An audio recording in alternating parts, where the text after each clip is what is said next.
गांव के एक पुराने मकान में 3 भाई राजू, सोनू और मोनू अपने दिन काट रहे थे। तीनों मेहनती थे, लेकिन गरीबी ने उनके सारे सपनों को जैसे दबा दिया था। अक्सर वे सोचा करते कि कोई चमत्कार हो जाए और उनकी किस्मत बदल जाए। एक रात तीनों भाइयों ने एक ही सपना देखा।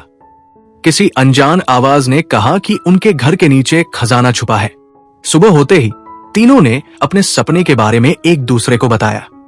पहले तो उन्हें यकीन नहीं हुआ, लेकिन जब तीनों का सपना एक जैसा निकला तो शक की कोई गुंजाइश नहीं रही। तीनों ने बिना देरी किए आंगन में खुदाई शुरू कर दी।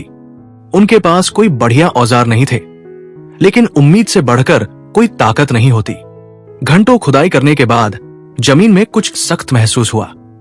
जमीन के नीचे एक बड़ी चट्टान निकली, जिसने उनकी खुदाई रोक दी। चट्टान के किनारे एक अजीब सी पटिया निकली, जिस पर कुछ अजनबी अक्षर खुदे हुए थे।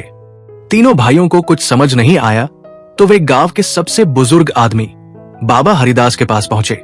बाबा हरिदास ने पटिया को ध्यान से देखा और गंभीर स्वर में कहा, यह खजाना तुम्हें तभी मिलेगा जब तुम अपने दिल की सच्चाई को बनाए रखोगे।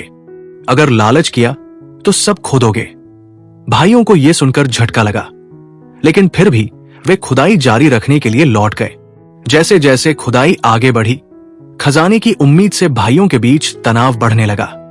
धीरे धीरे झगड़ा बढ़ता गया। अचानक गड्ढे के अंदर से तेज सुनहरी रोशनी निकली और एक गूंजती आवाज आई, अगर तुमने अपना लालच नहीं छोड़ा तो यह खजाना तुम्हारे हाथ से छिन जाएगा। भाइयों को तुरंत एहसास हुआ कि वे आपस में झगड़कर गलती कर रहे हैं। उन्होंने एक दूसरे से माफी मांगी और फिर से मिलकर खुदाई शुरू की। कुछ देर खुदाई करने के बाद उन्हें एक बड़ा लकड़ी का संदूक मिला। तीनों की आंखों में चमक आ गई। उन्होंने डरते डरते संदूक खोला और देखा, सोने चांदी के सिक्के, कीमती जवाहरात और एक पुराना पत्र। पत्र में लिखा था, अगर तुमने ये खजाना अपने परिवार और समाज के भले के लिए इस्तेमाल किया तो ये तुम्हारे लिए खुशहाली लाएगा।